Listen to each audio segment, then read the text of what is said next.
So these verses actually signal وَعِبَادُ the word exact words are وَعِبَادُ الرَّحْمَنِ الَّذِينَ يَمْشُونَ عَلَى الْأَرْضِ هَوْنًا وَإِذَا خَاطَبَهُمُ الْجَاهِلُونَ قَالُوا سَلَامًا.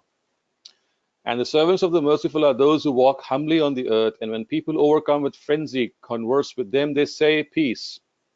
And they are those who spend their nights before their Lord, prostrating and standing, and are ones who keep praying. O Lord, our Lord, protect us from the punishment of hell. Indeed, its punishment is ever clinging. So, as just described earlier, these are some of the outstanding and some of the very coveted attributes of believers. And the foremost among them is that they have the ability to communicate with God. They have the ability to talk to God.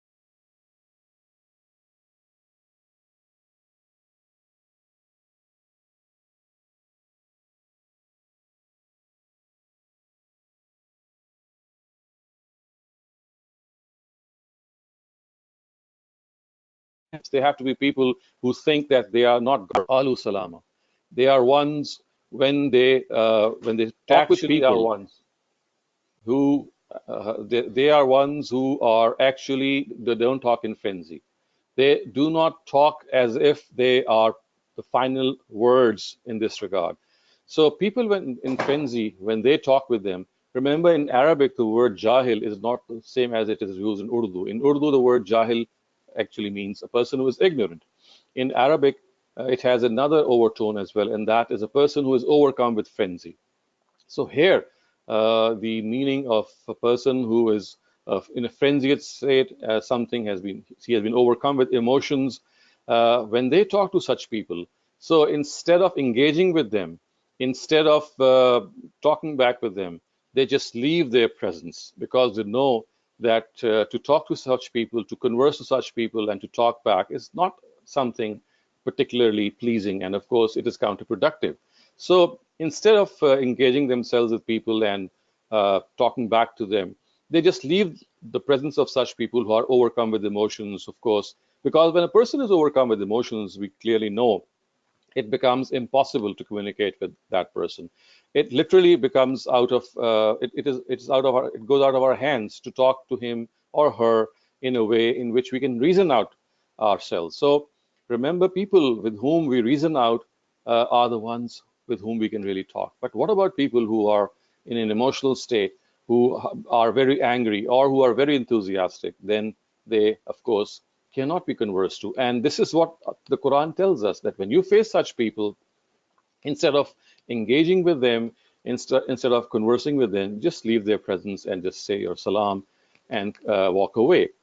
And then you see these verses have some other messages as well for us, for us believers. It says that believers are those وَالَّذِينَ يَبِيتُونَ لِرَبِّهِمْ سُجَّدًا وَقِيَامًا. That believers are those who spend their nights before their Lord, prostrating and standing.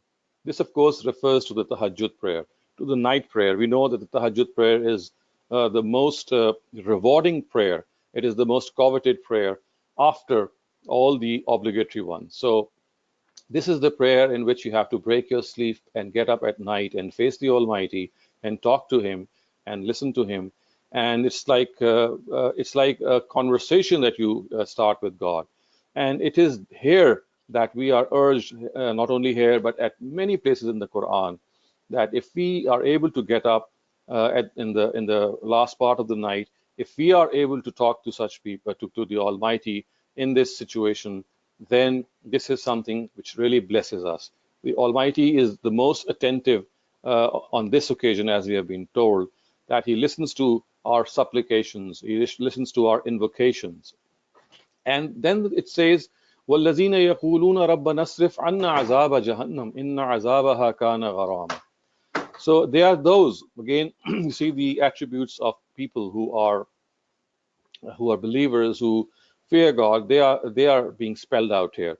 So the words are that they are the ones who keep praying, who keep supplicating. And what do they say? Our Lord, protect us from the punishment of hell. Indeed, its punishment is ever clinging. So the biggest motivation for getting up at night for them is that they ask for God's forgiveness for whatever they might have done bad. Because you see, as human beings, at times we do realize the wrongs that we do, and many a time we don't realize the wrongs that we do. And all such, excuse me, wrongs are ones that for which we ask for forgiveness at night. And the biggest thing is that, Lord, save us from hellfire, grant us paradise, make us people of paradise, make us think of that paradise which you have made for us, and forgive our sins, whether we have done them openly or in secret. Forgive our sins, whether they are small or big. Of course, we know that sins which relate to people, they will only be forgiven by the Almighty only and only when we ourselves will make amends for that. So we have to realize that as far as these Quranic verses are concerned, they provide an object lesson to us with regard to how we should behave, how we should conduct ourselves. Arrogance is the thing which actually is instrumental in bringing down all our good deeds to nothing. Because with arrogance comes this realization that if I'm doing a good deed, I'm doing it as a favor to the other person. Good deeds are not done by a by an arrogant person just to please God. Many a time they are done to show off and to actually tell people what better things and what good things we have done. So we have to show humility. We have to make a choice of conversation between people. When we see people indulging in debate and discussion and arguments, and they don't listen to the voice of reason, then the best thing is to disengage with such people and wait for a better time. And these verses, of course, tell us that not only are we to be humble on earth by when we walk, our own gait should be humble. Of course, if we extend this, our clothes should be humble, our conversation should be humble. Everything that we have should not be a means of show off. It should reflect humility. It should reflect our unassuming nature. And of course, the same humility is needed before the Almighty as well. And a person who is humble always asks for forgiveness. A person who is humble always looks at his or her own faults. He does not make a list of the faults of others. He is not concerned what others are doing. He is more concerned of what he is doing or she is doing, and that shows humility. That shows that spark in oneself that we would like to improve ourselves. We are ones who would like to concentrate on our own shortcomings instead of making a list of shortcomings of other people. Because now we go on to the next part of our study circle, and this is the hadith of the day. This hadith has been taken from the Al-Jami al-Sahih of Imam Muslim. It is narrated by An-Nawas ibn Sam'an, and the words are An Abihi and Nawas bin Sam'an al-Ansari قال سألت رسول الله صلى الله عليه وسلم عن البر والإثم فقال البر حسن الخلق والإثم ما حاك في صدرك وكرهت أن يطلع عليه الناس. It's a beautiful narrative, actually, which tells us how we have to conduct ourselves in life. So, Nawas ibn Sam'an Ansari said, I asked God's messenger about virtue and vice. And he replied, virtue is good conduct, and vice is what pinches your heart, and you would not like people to know about it. So, in a few words, the Prophet of Islam has really got the whole issue in a single sentence by saying that virtue is something which is husnul khuluq, which is good character, which is your good conduct. You have to behave in a very, very compassionate and kind way towards people, and that's just a single expression with what virtue is. And when he was asked that what is vice, look, his answer was not that you go and ask such and such a person or look up the Quran. He just said that if something pinches your heart and you would not like to disclose that to other people, then it means that thing is evil, that thing is bad. Your own conscience actually corroborates that thing, that it is not good, it is evil. So the biggest judge of Right and wrong is our own conscience, is our own inner self. And the fact that we would like to hide that thing is also an indicator that we are people who would not like others to know about it. So virtue and vice are something which are well known to us.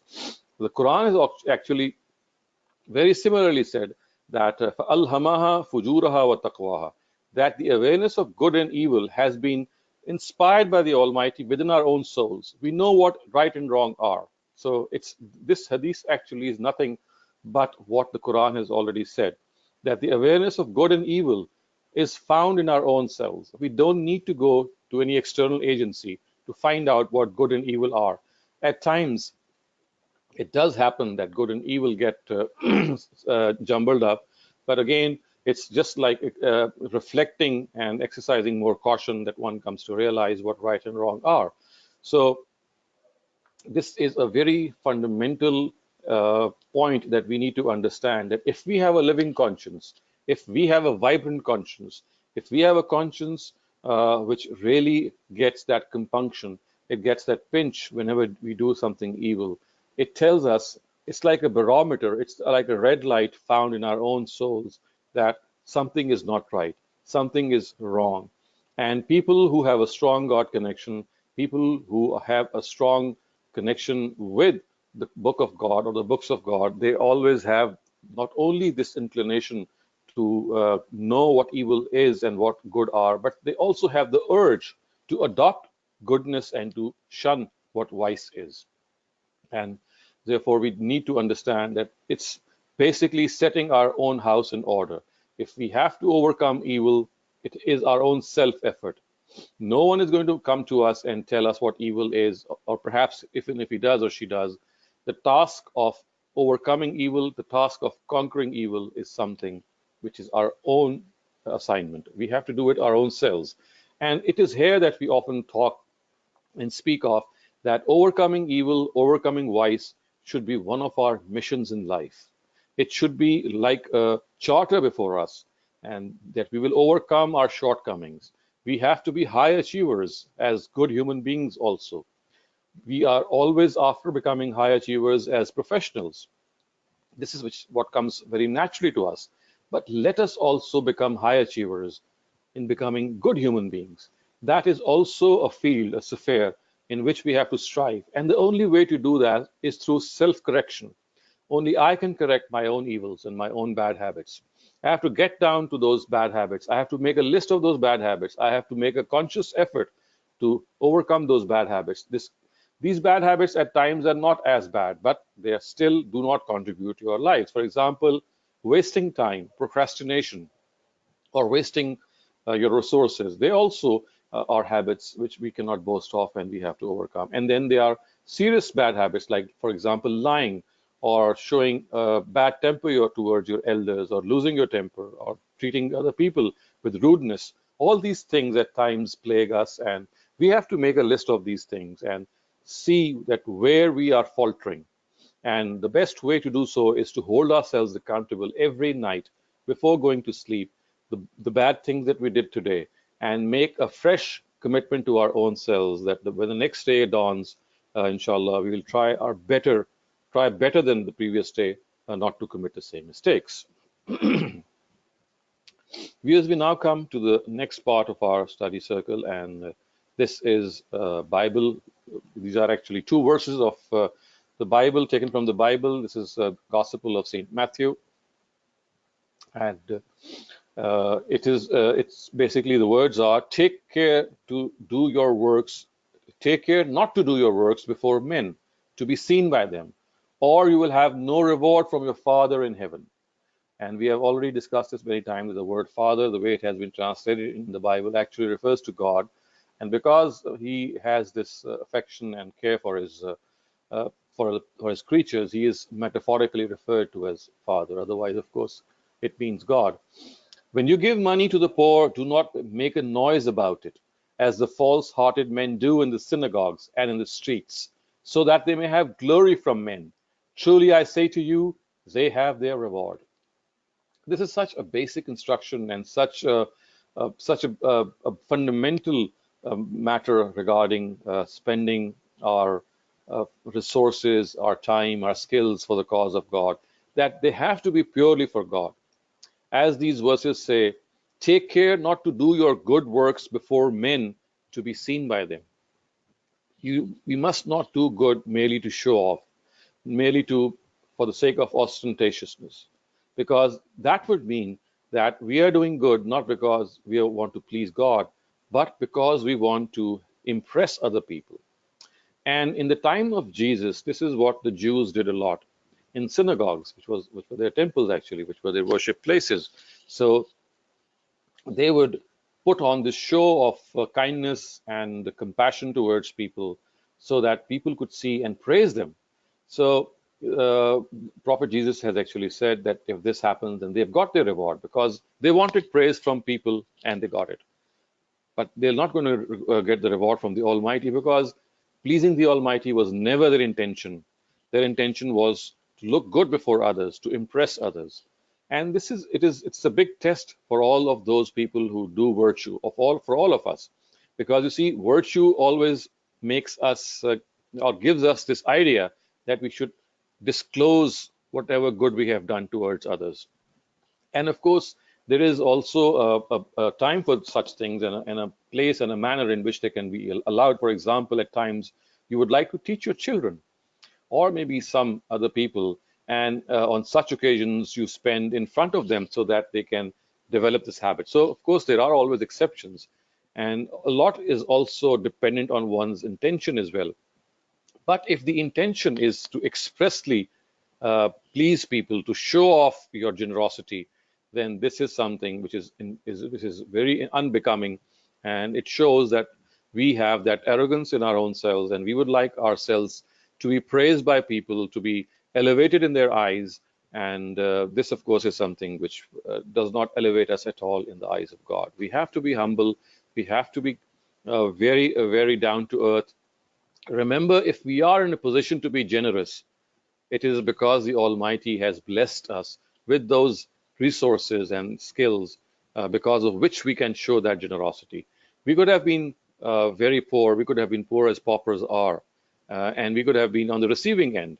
So, this is a blessing of God, and the blessing of God must not be flaunted, it must not be made such a show off, because something which has been given to us by the Almighty must be guarded, protected, from these ailments. And remember, when we spend something in private, when we spend something without telling other people, the elevation it gives us, the spiritual fulfillment it gives us, is unmatched, because you know that no one else knows except you and your God that you did something good. It's like not making tall claims of good you did. At times it also takes the shape of not taking the credit of what you did and giving others that credit. Of course, that also is part of that humility, and that humility, which is part of that generosity also. So let us be generous, but let us hide that generosity. And also, I would like to point this out that generosity is not merely in money. Generosity is a behavior. We have to be generous in accepting our faults. We have to be generous in acknowledging others. So generosity is a wider concept. We, of course, whatever the form, we must not show off generosity, but generosity is not merely through money. It is that large-heartedness in which you acknowledge other people, in which you encourage other people, in which you praise other people, and in which you downplay their faults. And generosity is also a trait in which you are accepting your own faults. You generously accept your own faults because you are serious in correcting them. So always think that generosity has a very wide connotation. It's much wider than it is generally thought of. We now go to the fourth part of our study circle, and this is the study topic of the day, or the discussion topic of the day. And the discussion topic of today is dating and friendship. So people often ask this question, that when we get married, or when young couples get married, they often see each other, they hang out with each other, they date one another, and what is wrong with dating and hanging out with one another? Because this is why, the reason that young couples do this is that they would like to know each other, and without knowing each other, this is, of course, something which will not be, which will not evoke enough confidence in them to take a decision. Now, as far as meeting your future spouse is concerned, this is something of a very allowable nature. It's not prohibited at all. If you meet your would-be spouse or a proposal, the only thing which is recommended here is that you should meet perhaps in the presence of elders so that your own reputation and your own stance and your own reputation does not go to stake, and it does not is not something which is compromised. But if this philosophy is extended to mean that unless you are good friends to one another, unless you meet each other, we are not able to take a decision, then we have to realize this fact that uh, if we have this proclivity of friendship and dating with the opposite gender, it is something which becomes addictive. And even after marriage, even after maybe selecting a spouse, because our own, this is something of the nature of an addiction, we are literally not able to give it up. If we have this proclivity towards making friends with the opposite gender before marriage, and the purpose, of course, is to find a good partner, and if we go to extremes in this, then it becomes such an addiction that even after marriage, this inclination does not die away. And in spite of having a spouse, we are still inclined to make friends from the opposite gender and at times go to the other extreme. So, the reason that we have been told by religion to put these things in a certain limit is that if we adopt friendship and dating as a habit towards the opposite gender, then it becomes such a addictive habit that it becomes a part of our own life. And even after marriage, it does not go away. And of course, this spells very bad for the marriage institution. It is something which is really detrimental for us, for the institution of marriage, because unless you are devoted to your spouse, you cannot engender a good family. You cannot become people who are really friends to one another or really good spouses to one another. So, although this friendship or this dating is, if it is in within limits, for example, and if it relates to people knowing each other in the presence of elders and having a limited conversation and limited exposure to each other, this is nothing wrong with it because you should get to know each other. But it is only when it becomes a habit that you start to realize that it is so very bad for the family life, because family life is something which can only come into being, can only come into existence when both the spouses are devoted to one another and they do not look left and right. So, viewers, with these few sessions or these four segments, we come to an end to this study circle. And if you have any questions, please raise your hands. You can, and then I will just unmute your mics. So I'm going to unmute the mic of Ms. Rafia Khwaja. So please unmute your, yes, please go ahead. Assalamualaikum, Dr. Shehzad. Number one, the point you made about dating your. Kindly speak a little louder. We are not able to hear you. Can you hear me now? Can you hear me? We are not being able to hear you. Please speak a little louder. Can you hear me now? We are just barely able to hear you. Okay, let me see. Let me try. Is it better now? Yes, slightly better. Dr. Shehzad, I was wondering about this point you made about dating. Is it clearer now to you? Yes, please go ahead. Dr. Shehzad, the thing is that when you are dating and you're trying to select your spouse, then you select the spouse. You may be studying together in college, you get to know each other, and you get married. Then why would you start dating again? Like my daughters, they selected their spouses, they were college together or they met, but after marriage, they don't go around dating because they are married. So when you say that you if you meet each other and you get to know each other, it becomes an addiction. This has really puzzled me. So Right. maybe make me understand what you are trying to say.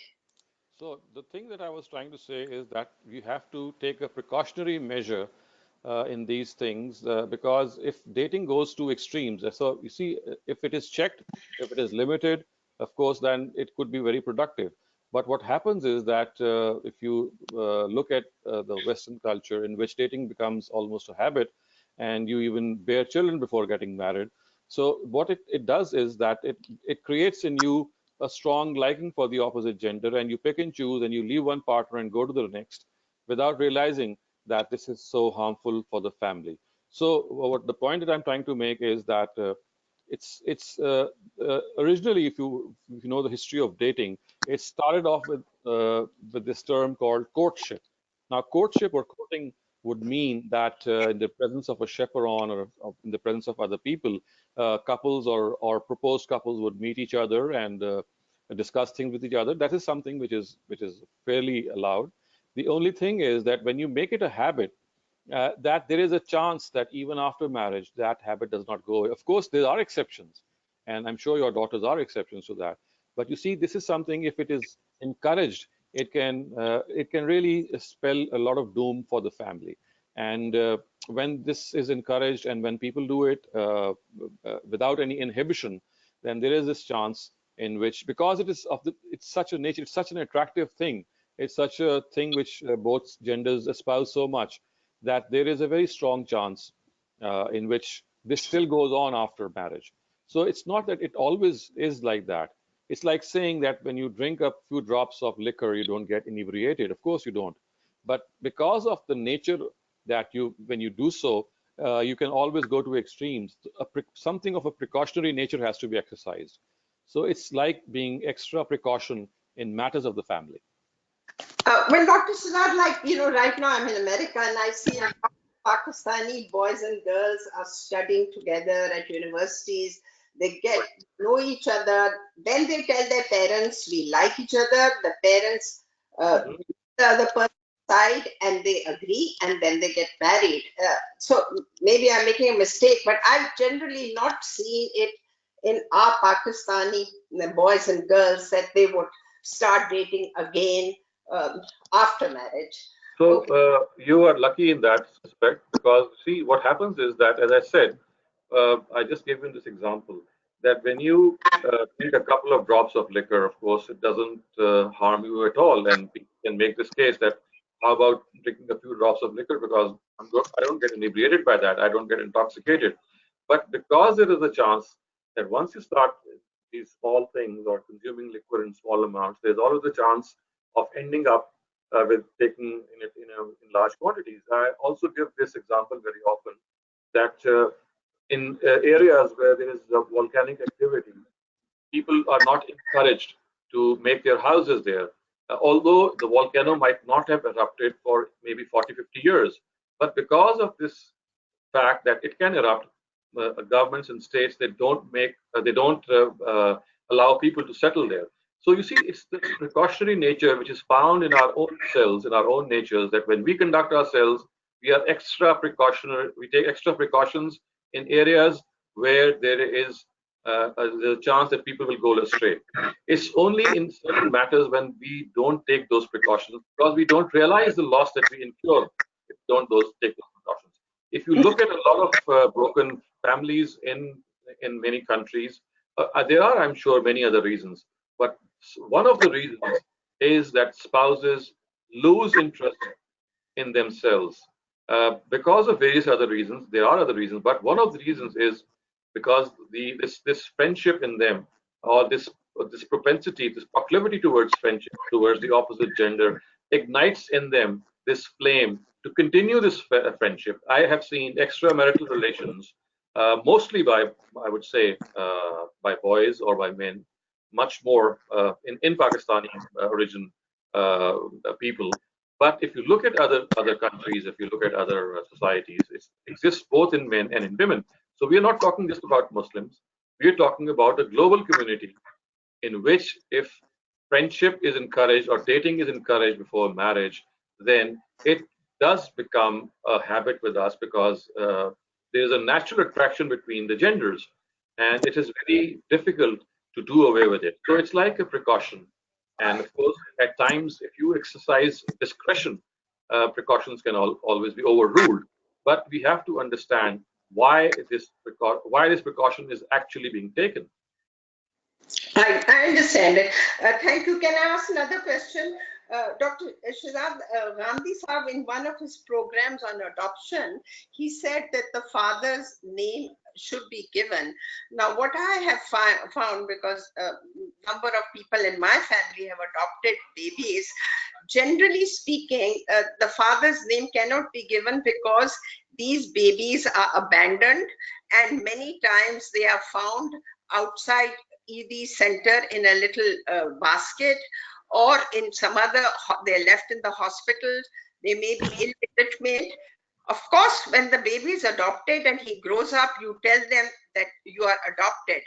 But is it, you can't, there is no name. So how is this to be solved? So I think if you have to revise your opinion a little, what he does say and what the Quran says is that you should disclose the name of the father as soon as the child goes up. But there is no harm in giving him any other name or the child any other name. You can give your own name as well.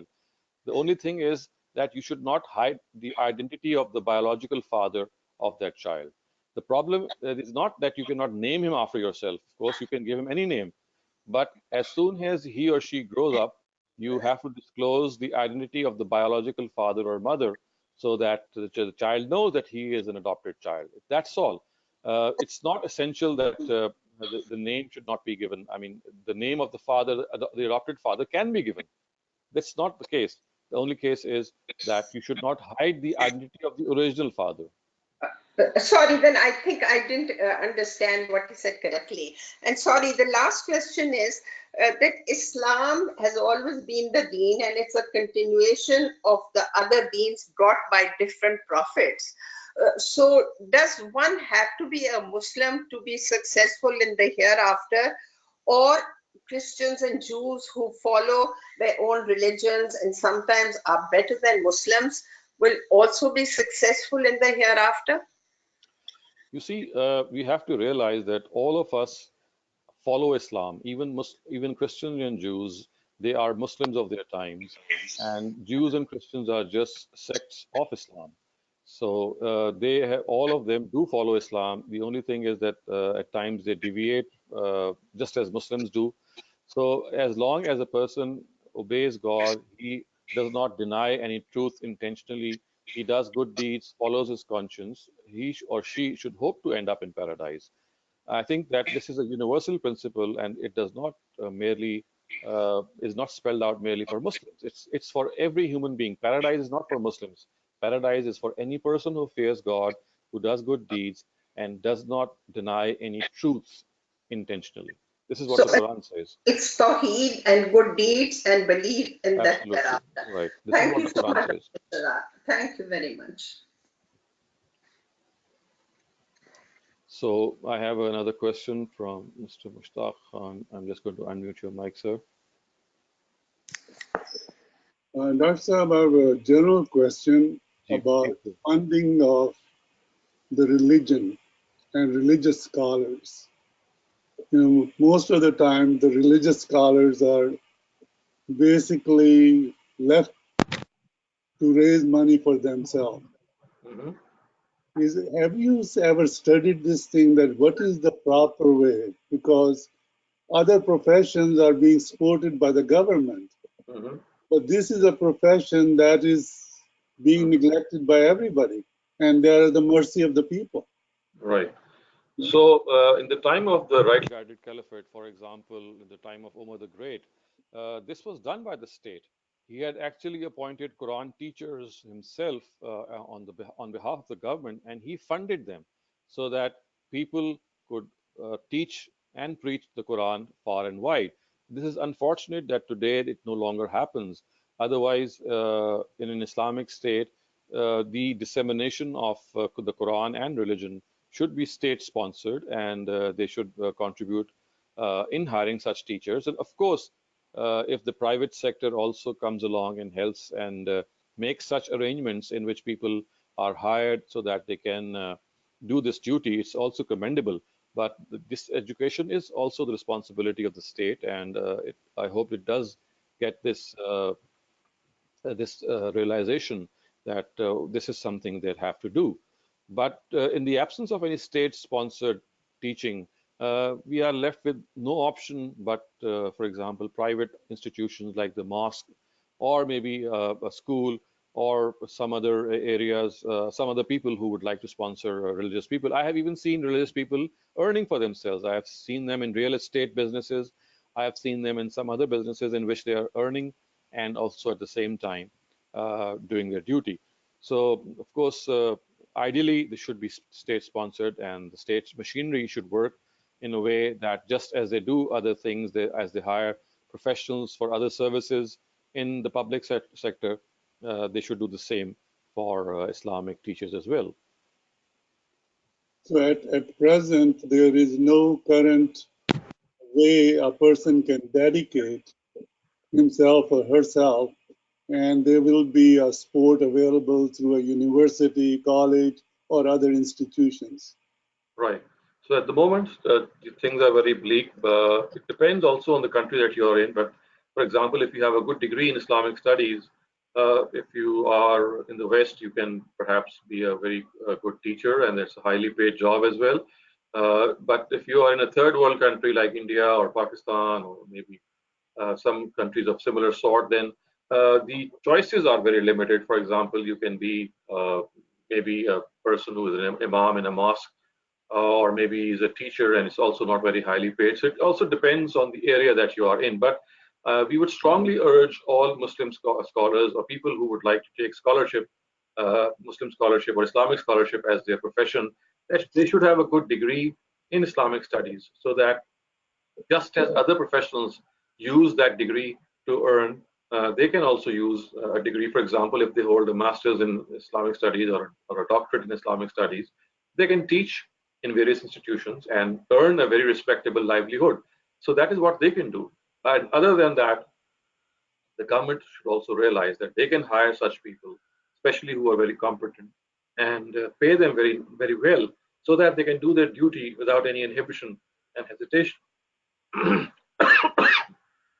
Maybe this confusion about different sectors and uh, those issues are because of the funding is from those groups. So Right, they promote their own theology.